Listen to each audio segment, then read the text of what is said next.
Hello, everyone. Welcome to the last webinar from our Palliative Care and Practice Strategies for Community Management and Referral Insights for Family Physicians webinar series, hosted by the Office of Lifelong Learning and Physician Learning Program here at the University of Alberta. My name is Denise Campbell-Scher. I'm the Associate Dean at the Office of Lifelong Learning and Physician Learning Program. Our office is committed to providing reliable updates and resources for clinicians, healthcare professionals, and everyone committed to providing the best clinical care for patients.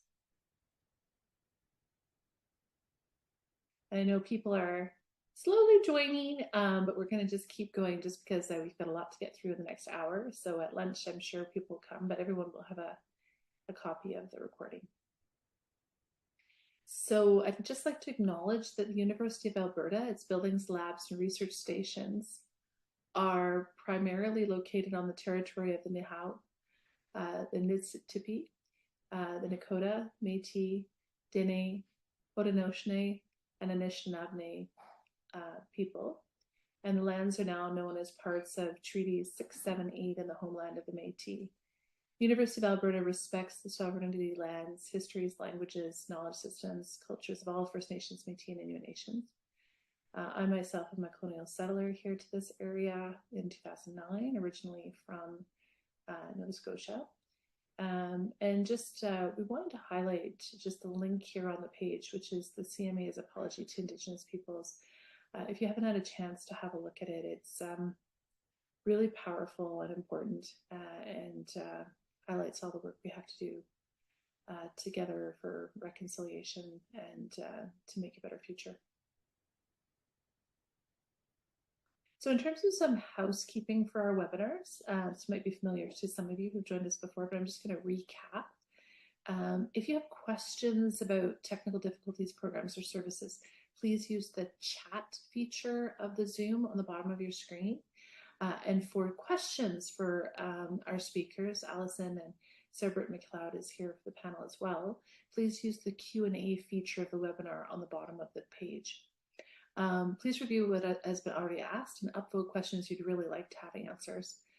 We can't necessarily guarantee the panelists will be able to respond to all of your questions. For everybody that registered, there'll be a recording of the webinar sent to you together with the Pearls document. And as well, those recordings can be found and materials can be found on our Office of Lifelong Learning webpage. Participants can claim CME credits and complete a personal development activity using the My Lifelong Learning Plan tool, which is a free tool. And you'll see this QR code in the middle of your screen. As well, you can find this via our Office of Lifelong Learning webpage. This activity hasn't been formally reviewed by the CFPC or Royal College, but it's eligible for non-certified credit. And Main Pro Plus participants may also earn additional certified credits by completing the linking learning exercise. So today we're very pleased to welcome Dr. Allison Chabassol.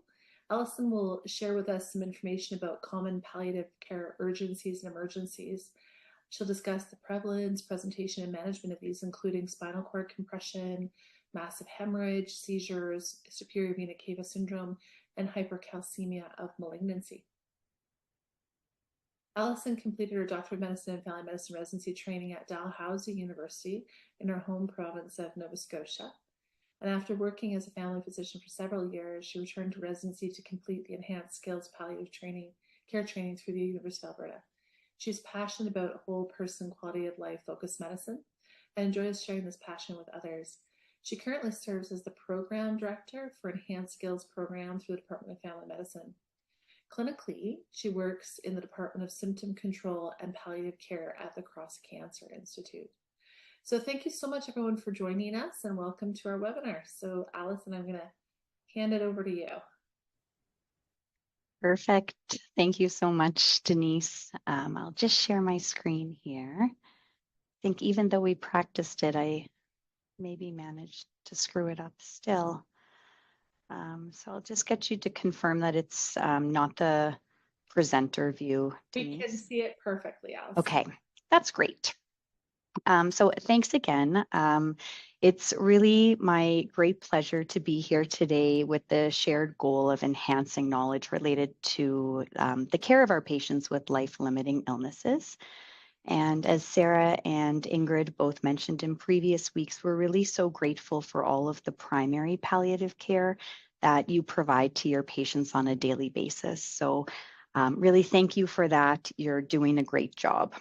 So as Denise mentioned, for this final session in the Lifelong Learning series, I'm going to focus on palliative care urgencies and emergencies, primarily in the cancer patient population. And I have nothing to disclose. And Denise ran through my objectives. I did add on at the end just a little bit about palliative sedation, but otherwise it's as advertised. So to start, why do we care? Aren't these patients dying anyway? So this is really relevant because emergencies can happen in any cancer patient at any time, and they really have the potential to dramatically impact outcomes and quality of life if they're not recognized and managed in a timely fashion. Though it's also just important to mention that all of the normal emergencies that come to mind can also occur in the palliative care patient population as well. So just a note not to forget about those. The Oxford Dictionary defines medical emergency as a serious and unexpected situation involving illness or injury and requiring immediate action. And I think that it's prudent to add on to prevent further harm to the patient, which is really our ultimate goal. I did also add urgencies to the title of this presentation, just because the topics that we cover really fall on a continuum. But first, I just wanted to briefly take a step back before we really dive into the meat of the talk, because unfortunately, there are still many common misconceptions associated with palliative care.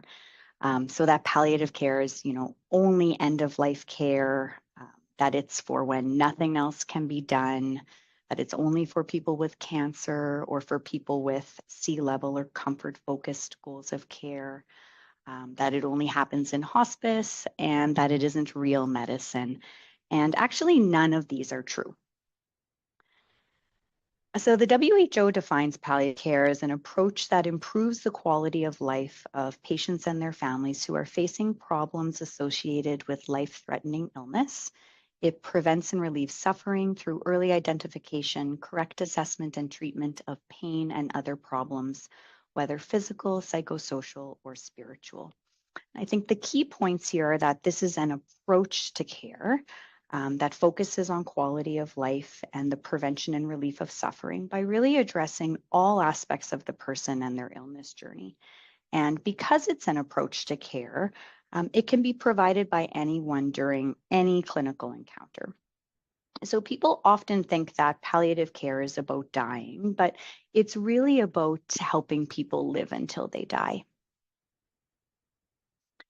And I think that it's important to keep these principles in the back of your head as we work through the various palliative care emergencies. There are a few main overarching questions that can be helpful to consider whenever you're managing a patient with a terminal illness, because I think sometimes it's easy for us to get a bit carried away with our own agenda, and sometimes we actually can forget how the patient factors into the equation. So what is the potential impact of the issue on the patient? How could it affect their function, their quality of life, their ability to have meaningful interactions with their loved ones? Is the issue potentially reversible? What are the treatment options and associated pros and cons of these options? What does the patient and family want? How do the options for treatment fit in to the patient's goals of care? What is the burden of the treatment, and is it acceptable to the patient? And then will the treatment potentially improve the patient's quality of life? And if not, what is the target outcome? So with these in mind, we'll get started. So the first palliative care emergency that we'll discuss is spinal cord compression, which is really one of the most potentially devastating emergencies we see. And spinal cord compression is defined as the compression, indentation, or encasement of the thecal sac that surrounds the spinal cord and cauda equina. by spinal metastases or by a locally advanced cancer. And it's incredibly important to be on high alert for a cord compression at all times. The prevalence in cancer patients has actually been found to be as high as 10% in the last 2 years of life. And it can actually be the initial presentation of malignancy in about 20% of cases. And this would be uncommon in things like breast and prostate cancer, but it actually occurs not infrequently in lung cancer, for example. It actually represents about a third of the initial presentation cases of lung cancer. 90% of spinal cord compression cases occur as a result of bony metastases rather than direct invasion. So not surprisingly, lung and breast cancers, which frequently metastasize to bone, make up about a third of all spinal cord compression cases. And the thoracic spine is the location of the majority of spinal cord compressions due to the fact that the ratio of spinal canal to cord diameter is smaller than in the other two spinal segments. But we actually know that 30% of patients with spinal cord compression will have multiple levels of compression, with thoracic and lumbar spine being the most common combination that we see. From a pathophysiologic perspective, although this diagram is a bit complex looking at first glance, really what happens is that compression of the thecal sac results in venous stasis, and this is followed by the release of inflammatory mediators, which results in vasogenic edema, which then has the potential for ischemia of the spinal cord, which can lead to irreversible neurological deficits. And pain is typically the first symptom that we see, and it's present in over 90% of patients with spinal cord compression at the time of diagnosis. The median intensity is 8 out of 10, and the quality can be variable. So some patients will have localized pain with an incident component, so pain that's worse when they move, for example, whereas others have a radicular type pain. And in patients with a thoracic spinal cord compression, they often describe a band type sensation around their torso or a feeling that someone's squeezing them. The pain is typically worse with coughing, straining, or lying down because this results in epidural plexus distension. But really the bottom line is that most patients will describe a clear history of worsening back pain over the course of days to weeks. And in studies, pain has actually been found to precede the development of neurological symptoms by an average of 7 weeks.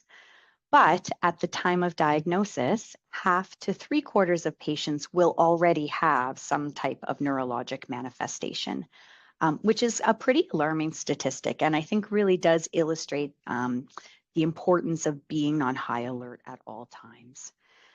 In terms of neurological manifestations, certainly motor changes in the form of weakness tend to be the most common.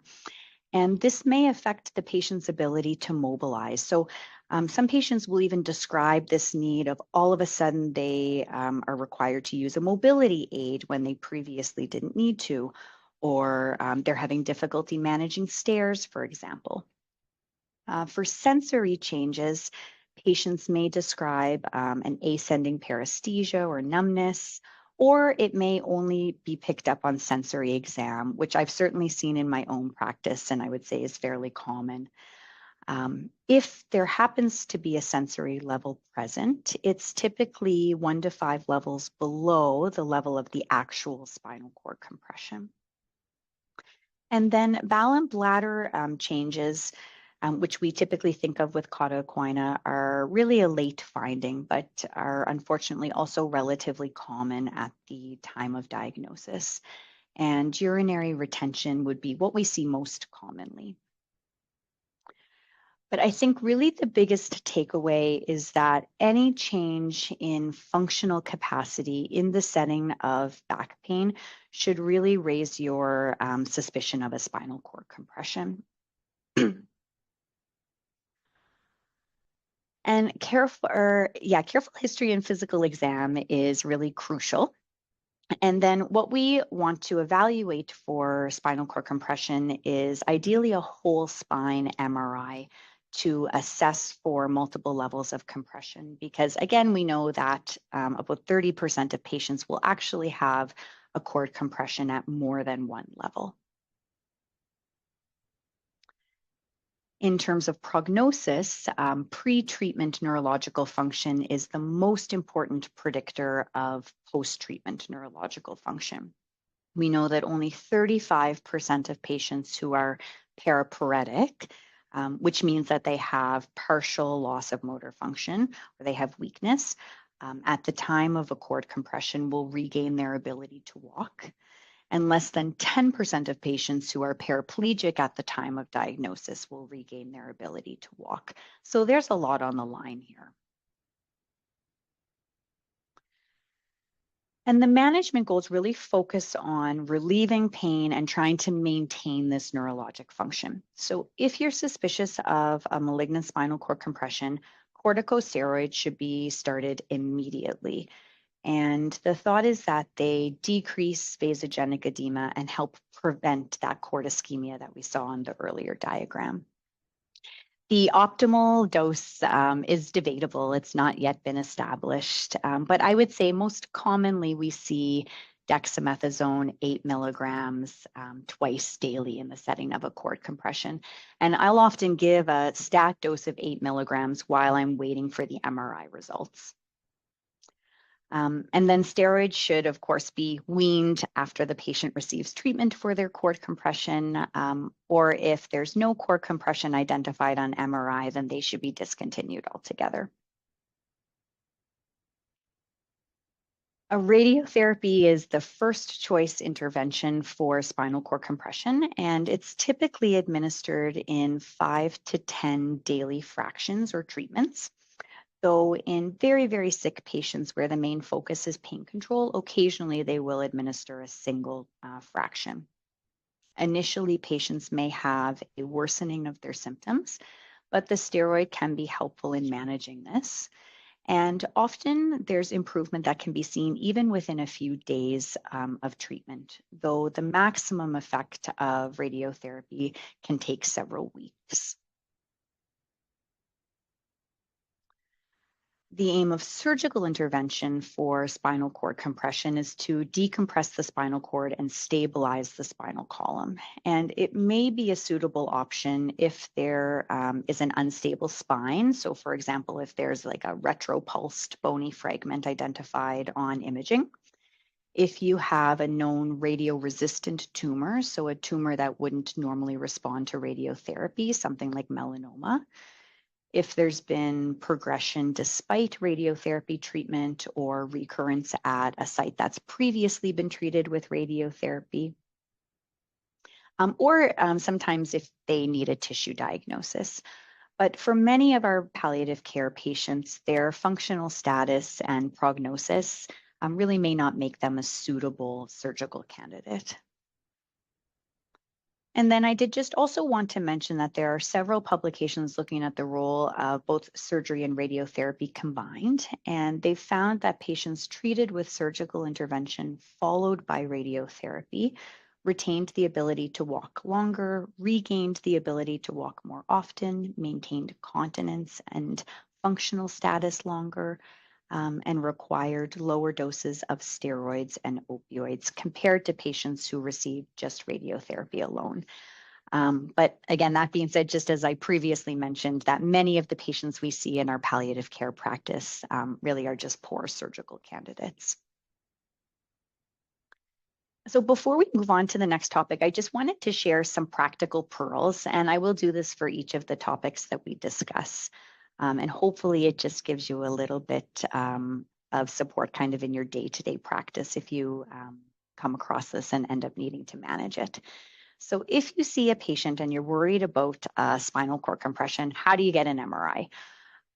If the patient is followed at the Cross Cancer Institute, I would first try paging the radiologist on call for MRI through the Cross Cancer Institute switchboard. Lots of times if we see a patient in clinic and we're quite worried about a cord compression, we're able to get an urgent MRI either same day or next day. So certainly worth trying that option. If the cross is not able to do an urgent MRI, then it can be worth trying some of the private imaging clinics in the city. And then if you're otherwise unsuccessful in getting an MRI within about 24 hours or so, you should direct the patient to the emergency room, just again, because the stakes are so high.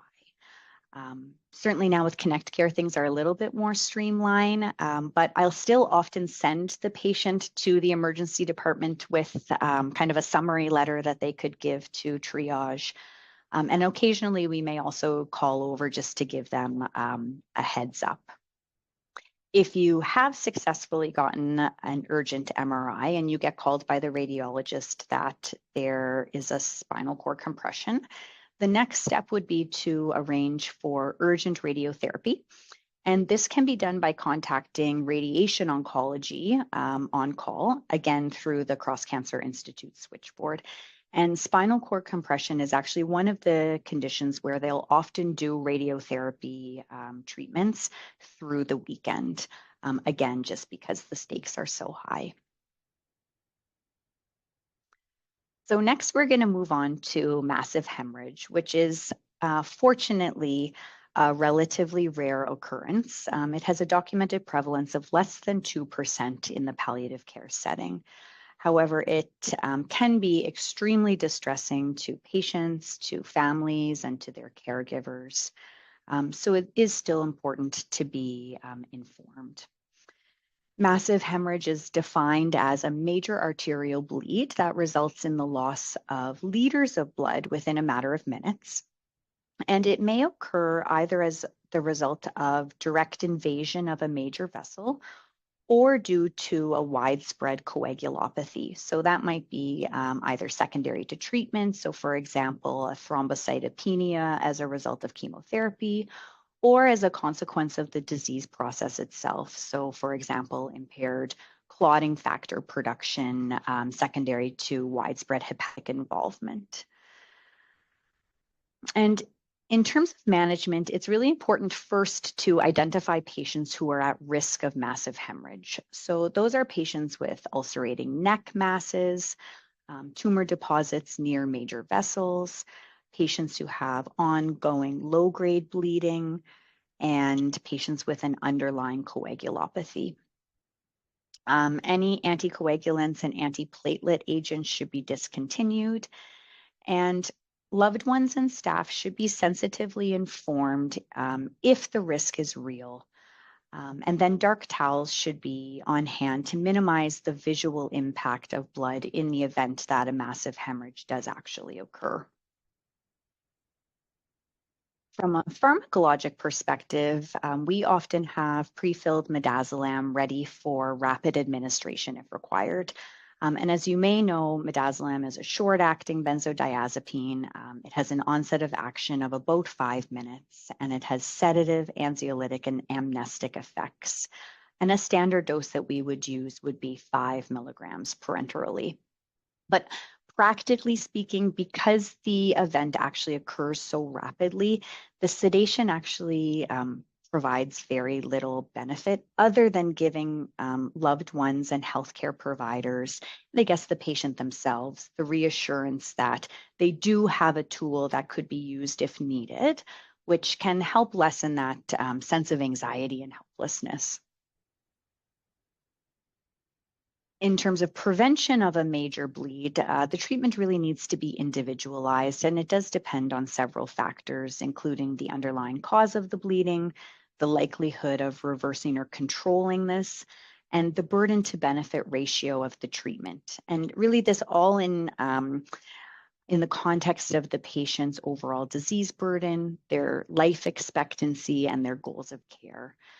For external wounds, localized measures such as reducing the frequency of dressing changes, packing, and using topical hemostatic agents can be helpful.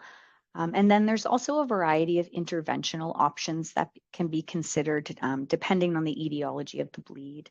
So those include things like radiotherapy, endoscopy, IR embolization, as well as a variety of systemic pharmacologic options. And these can be used kind of in an effort to prevent a massive hemorrhage. And a kind of practical example of this that I saw actually just yesterday is a patient with a gastric cancer primary who was having ongoing anemia and despite transfusion kind of continued to have drops in hemoglobin. And they were actually referred back for a repeat upper endoscopy just to see if there was anything locally that may be able to be treated to reduce the bleeding. In terms of practical pearls, if you have a patient at home who is at risk of a massive hemorrhage, it's important to make sure that the home care team is aware. And you can have them set up a subcutaneous site for administration of midazolam if required. You can provide a prescription for 5 milligram midazolam pre-filled syringes and have home care teach their loved ones how to administer it if required. The pre-filled syringes are actually good for 30 days if they're stored in a dark place and they are covered by Palliative Blue Cross. And I should just say that obviously if the patient is at risk of a massive hemorrhage, but they're still very functional and walking around, you're not going to have a subcutaneous site there just in case. But in a case like that, you may have home care teach the family just how to administer a one-time subcutaneous injection if need be. So this would be really more in the setting of someone who's close to end of life anyway and may have other subcutaneous sites for other medications. So next, we'll talk about seizures, which occurs in about 1% of patients with advanced malignancy, and it can happen as a result of a variety of different causes, including metabolic disturbances, so things like uremia, hyponatremia, drug withdrawal, intracranial lesions, leptomeningeal disease. We know that in patients with primary cerebral tumors or cerebral metastases, that the incidence of seizures is anywhere from 20 to 50%. And the clinical presentation is similar to any other patient who would present with a seizure. So they may be focal or complex or generalized, et cetera. Unfortunately, most of them are self-limiting. However, if they last longer than 5 minutes, then treatment with a benzodiazepine should be started. In the case of a status epilepticus, a benzodiazepine or anticonvulsant infusions should be started, kind of depending on the location, obviously. And then just important to note that primary prophylaxis, so for example, if you have a patient with brain metastases and no history of seizures, is not indicated. But once a patient has had a seizure, secondary prophylaxis is immediately indicated. And that's something that I find comes up fairly often. And there's no clear evidence that one anticonvulsant,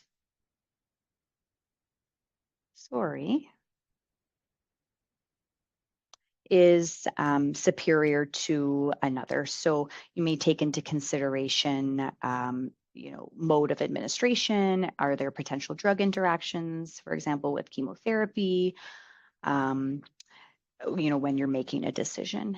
And then also just worth mentioning that in patients who have intracranial lesions, that corticosteroids may also be helpful in reducing the risk of seizure, just with the thought that they reduce that surrounding vasogenic edema.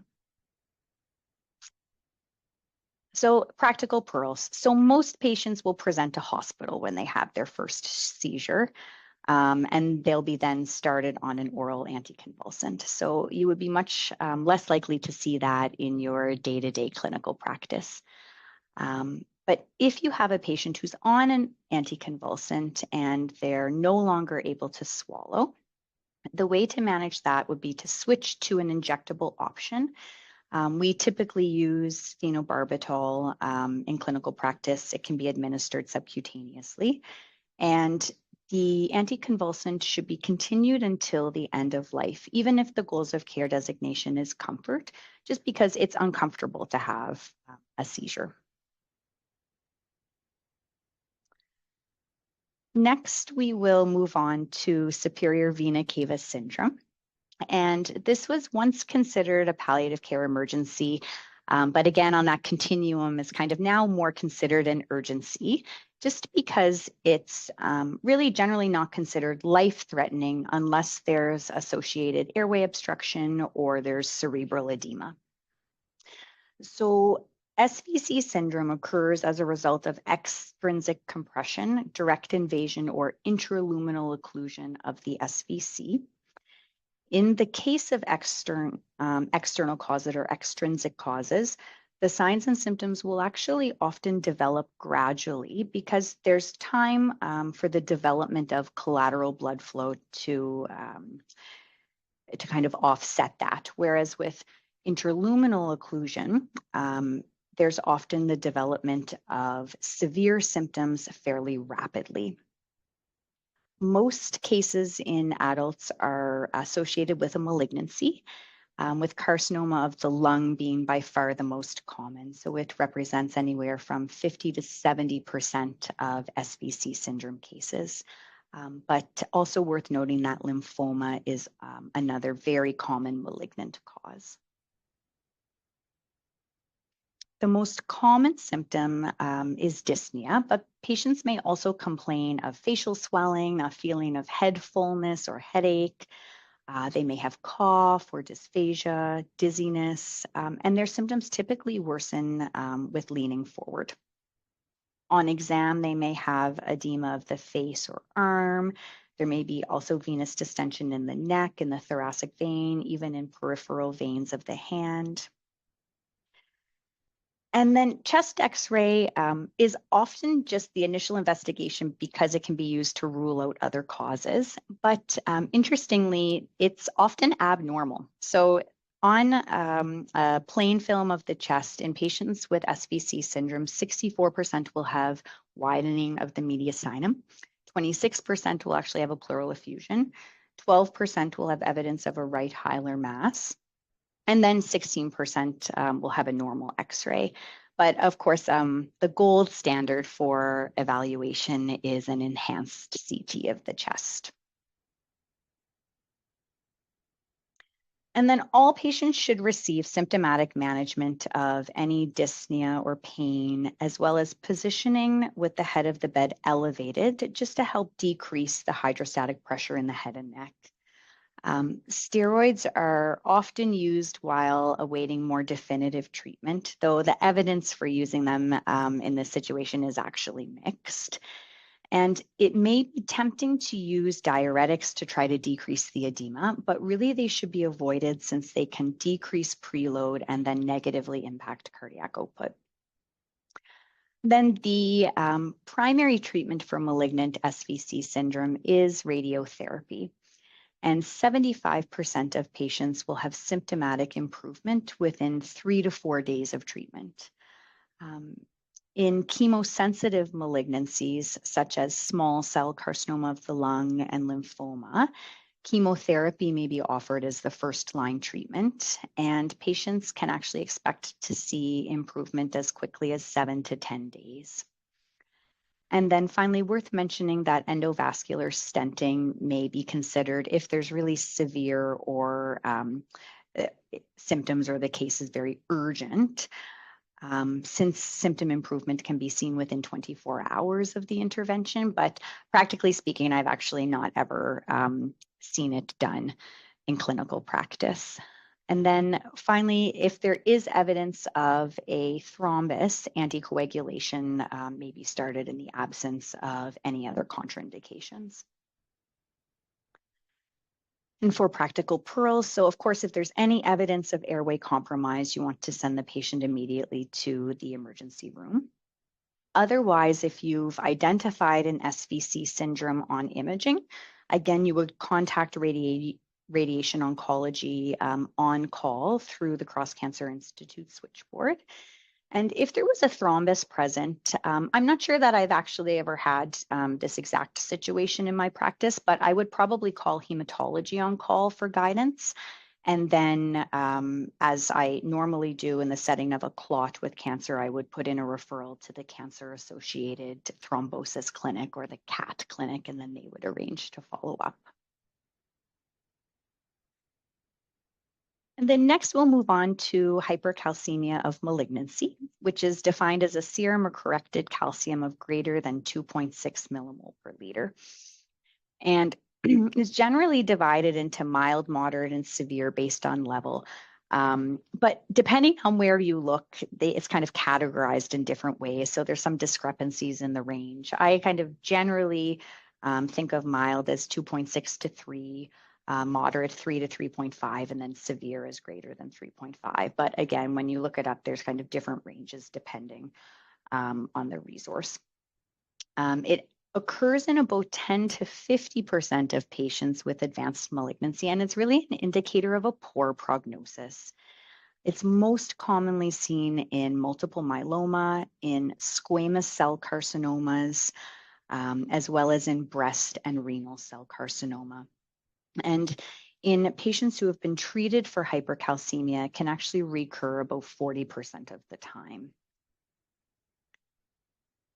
80% of the cases occur as a result of parathyroid hormone secretion by the tumor, which then results in increased bone reabsorption and renal calcium absorption, which is illustrated in this diagram on the slide. But this, I think what's important about this is that it explains why the hypercalcemia can occur in the absence of bony metastatic disease. So in fact, actually a minority of cases occur as a result of osteolytic bony metastases. So just important not to eliminate hypercalcemia from your differential diagnosis just because the patient doesn't have bony mets. So it's important to maintain a high index of suspicion for hypercalcemia because the presentation can be a bit tricky to distinguish from symptoms that can simply be associated with having an advanced malignancy.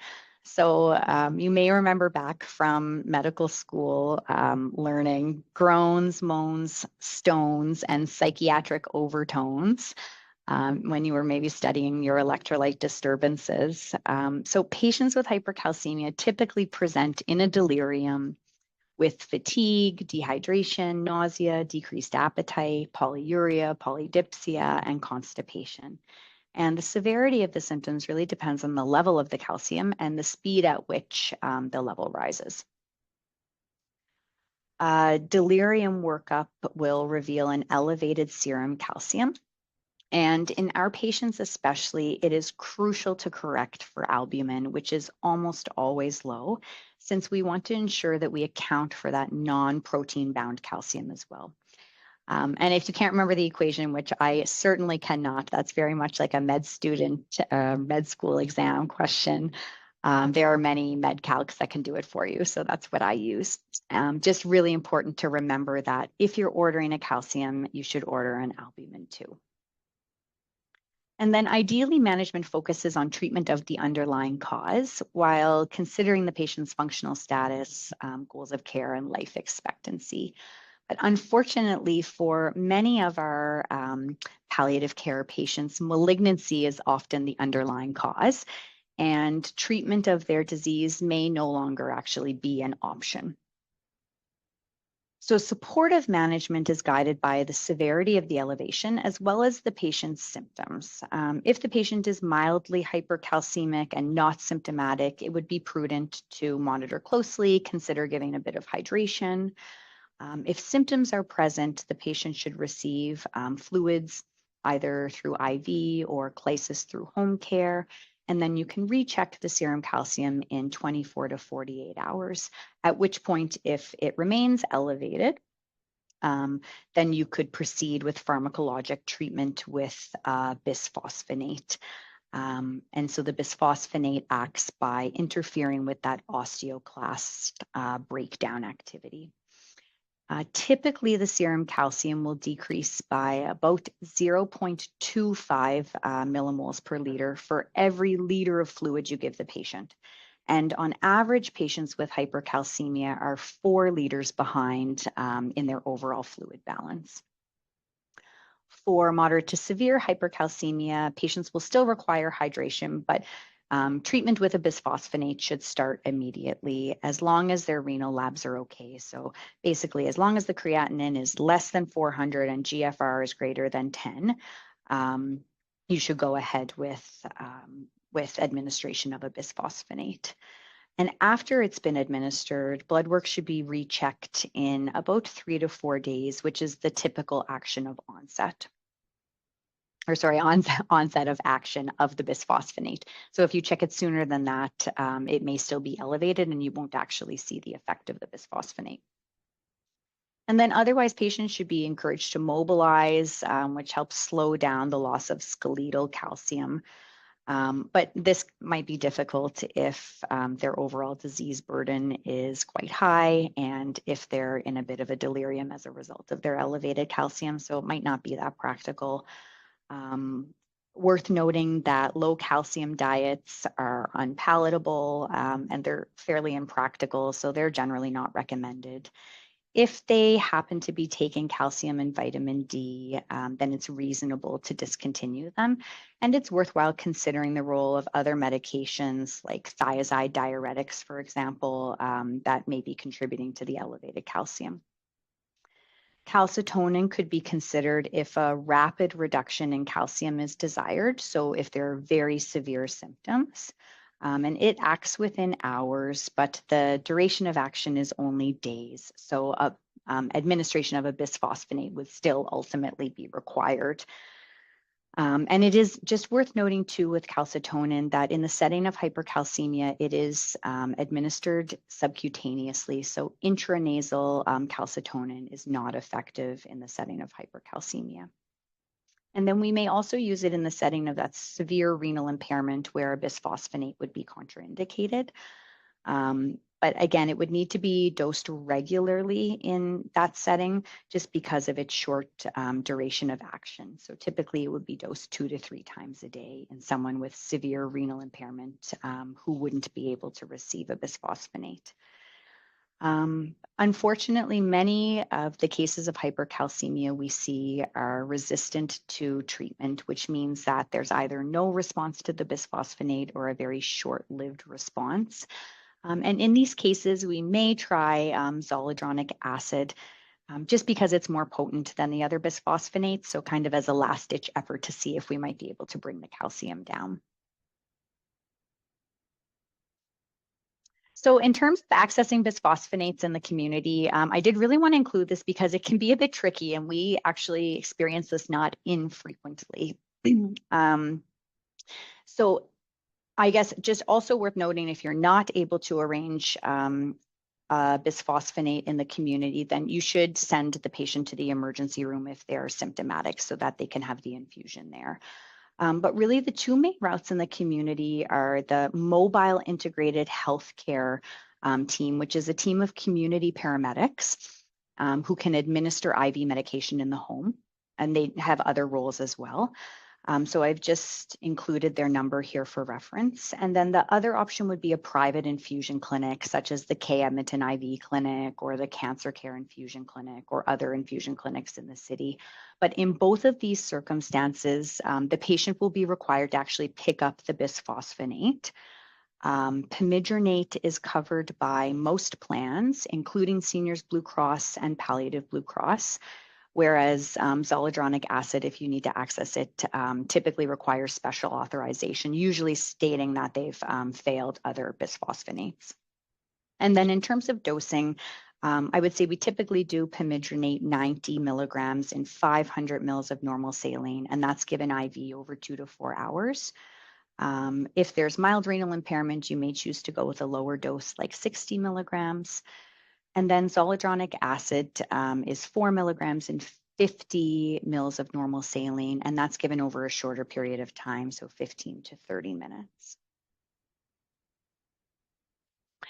And then I'm just aware of the time. So we'll just move through this kind of quite quickly. I just wanted to briefly touch on the topic of palliative sedation, which I'll often lump under the umbrella of urgencies and emergencies, just because the need to initiate palliative sedation really signals the presence of a severe symptom that is refractory to all other management options. And therefore, I think it's fair to kind of label that an urgency. Unfortunately, in palliative care, palliative sedation is not that common. So it's estimated that anywhere from 3 to 10% of palliative patients will require palliative sedation, though the incidence does vary depending on the setting. So we know that it tends to be less common in the community than in the acute care setting, which may be a reflection of the symptom complexity of those populations. So palliative sedation is the intentional induction of sedation to relieve intractable symptoms and suffering when all other interventions have failed or are not readily available and death is imminent. And palliative sedation does not shorten life or cause death. So it's generally initiated when there's a prognosis of hours to short days anyway. And the most common indications for palliative sedation would be intractable agitated delirium, intractable dyspnea, or refractory seizing. Intractable pain is actually an uncommon indication. And if you recall from earlier, I mentioned that midazolam has a very short half-life. So in order to achieve a state of deep sedation, a continuous infusion is required. And then once the patient is fully sedated, nursing care continues as usual, as does any previously scheduled analgesic medications. So the practical pro related to that is just really, if palliative sedation is being considered, a palliative care specialist should be consulted just to ensure that the symptom is in fact refractory and that the patient is otherwise appropriate for the intervention.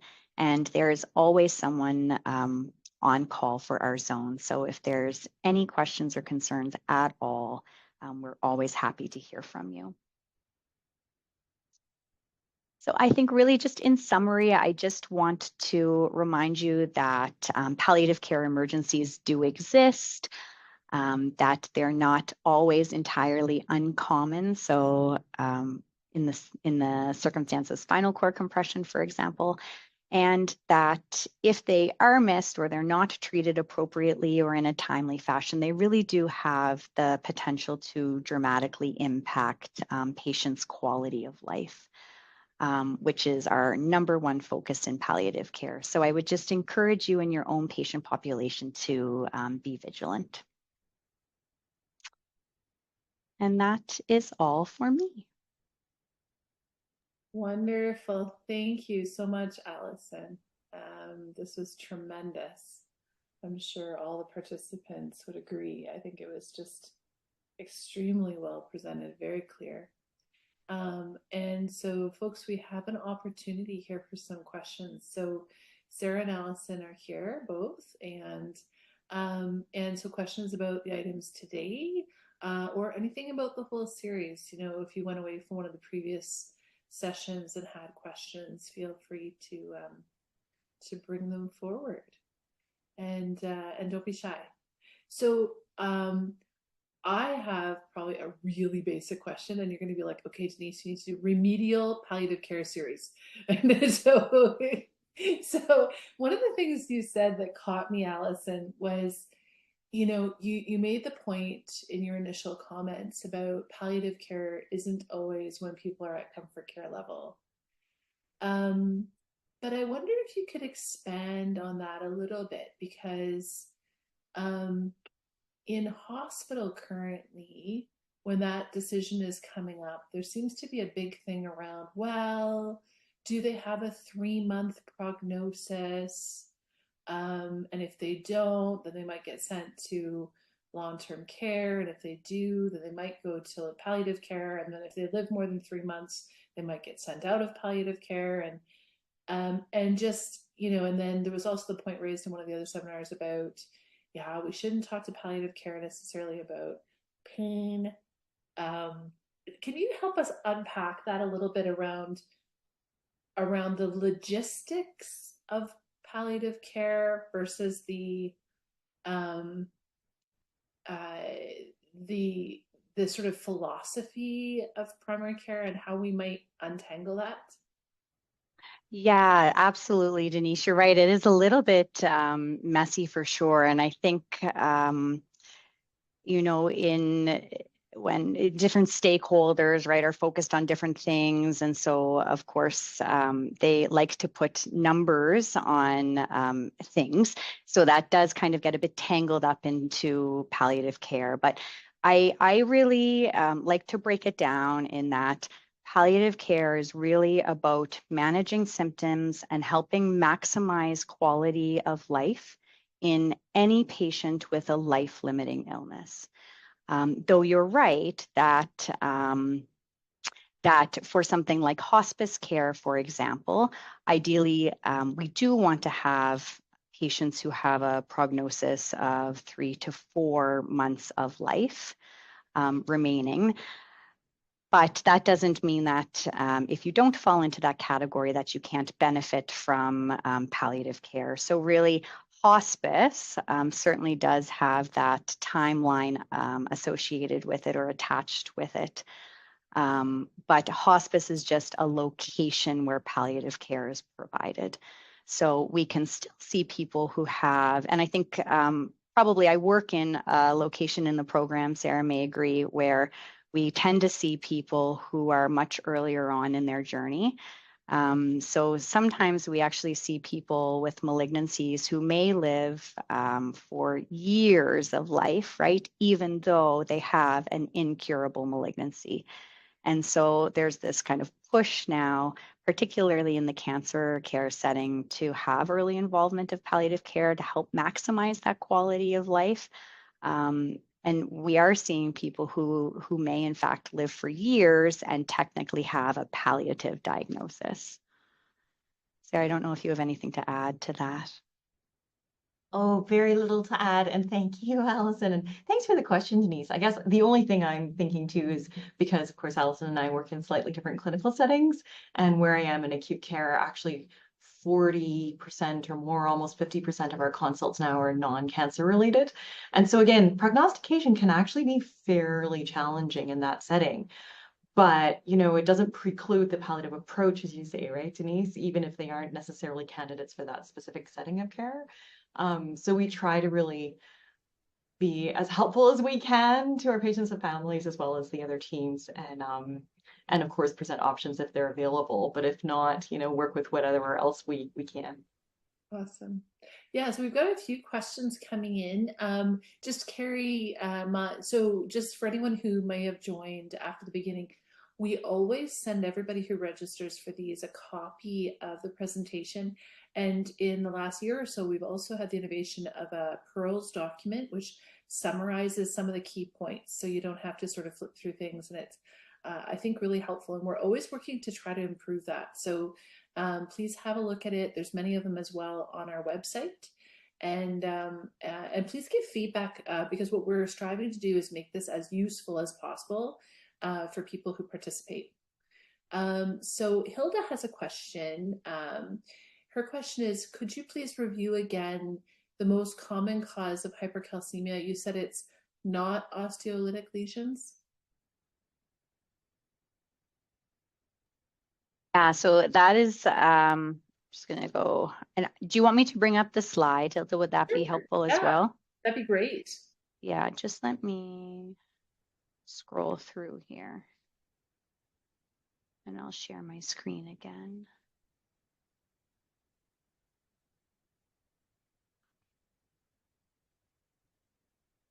Okay.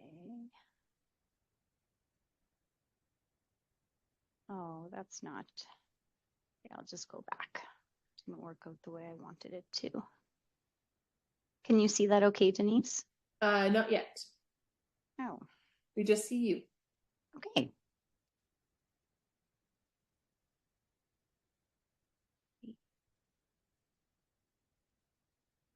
Okay, how's that? Yeah, that's great. Okay.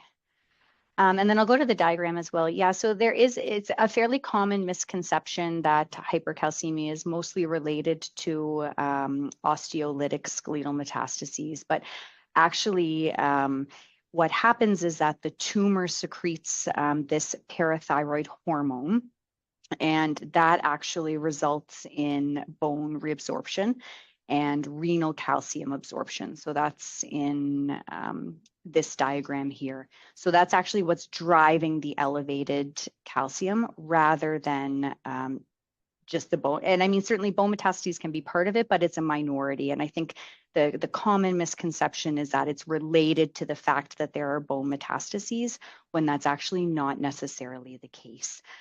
So sometimes if you do have a patient who doesn't have bone metastases and they present with symptoms that are suspicious of this, it can be missed because you're kind of thinking in the back of your head, oh, well, they don't have bone mets, so that doesn't really make much sense. But it's actually a minority of cases where that's the driving factor. So interesting. Actually, can we just see that previous slide one more time? Mm-hmm. That was okay. Multiple myeloma, squamous cell. Okay, that's very. Yeah. The squamous cells are huge, I would say. Yeah.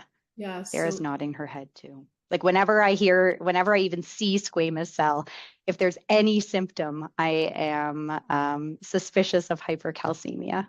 I wonder in my head, I think this is really important for changing my thinking because in the past, when I've seen hypercalcemia with elevated parathyroid, I've sort of been thinking more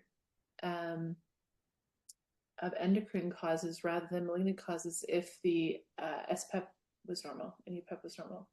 So the squamous cell stuff I think is really interesting. Okay, that's a great question. Thank you so much. And we've got a great question here from Fazia, who's also thanking you for great presentation. And just wanted you to discuss a little bit about how you might explain that invasive procedures are not prolonging life, like when you're having that conversation. I think Fazia, that's your angle on it. Yes, let me know if I've got that wrong. Yeah, that can certainly be a bit tricky. And that's why I think it is really important to get a sense of where the patient is at in their trajectory. I mean, certainly if we think that someone has maybe only short weeks of life left, I'm not sure I would be very keen on an invasive procedure. But if it's possible that they have months of life left. And I think we see this often even in radiotherapy, which isn't even necessarily overly invasive, but can certainly come with its fair share of side effects. That, if we don't think that they're actually going to live beyond what would be expected to benefit from the radiotherapy, then it wouldn't make sense to go ahead with it.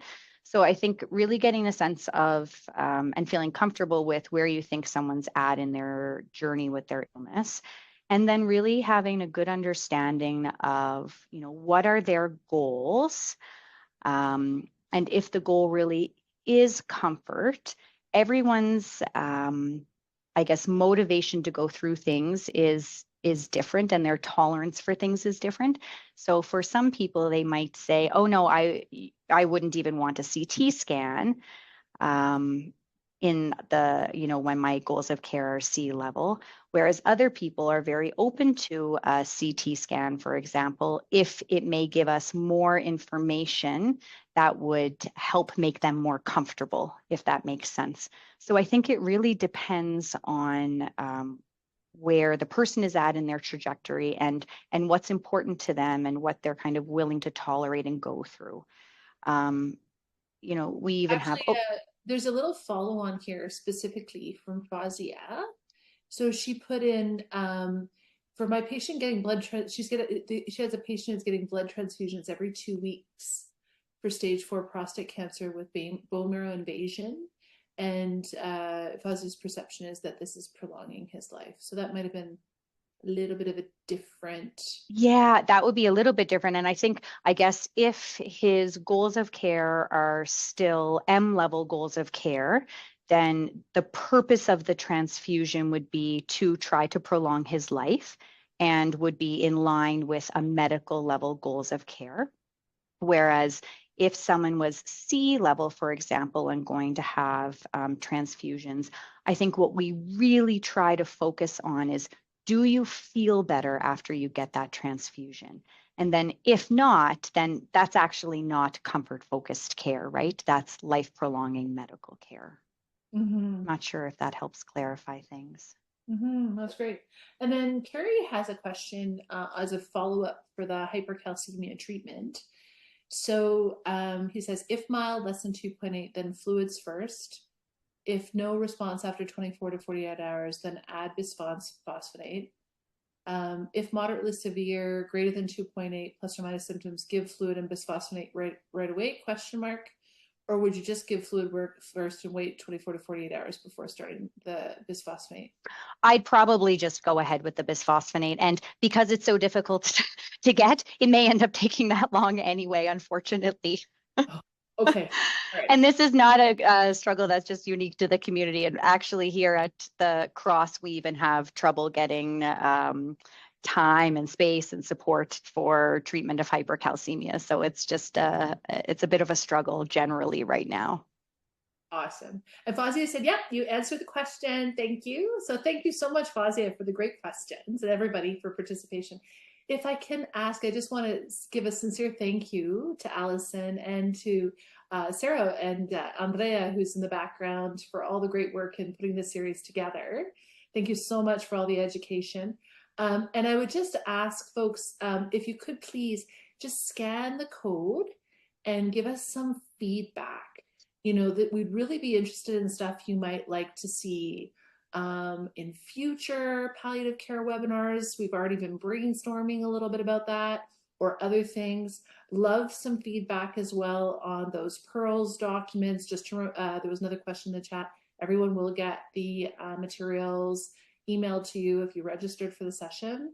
So please, please, please give us a little feedback so that we know that we're meeting your needs. And just thank you so much for the great teaching today, Allison. So appreciated it. You have a real beautiful presentation style, so clear and just fantastic. Thank you. Thanks, Denise. It was just my pleasure to be here.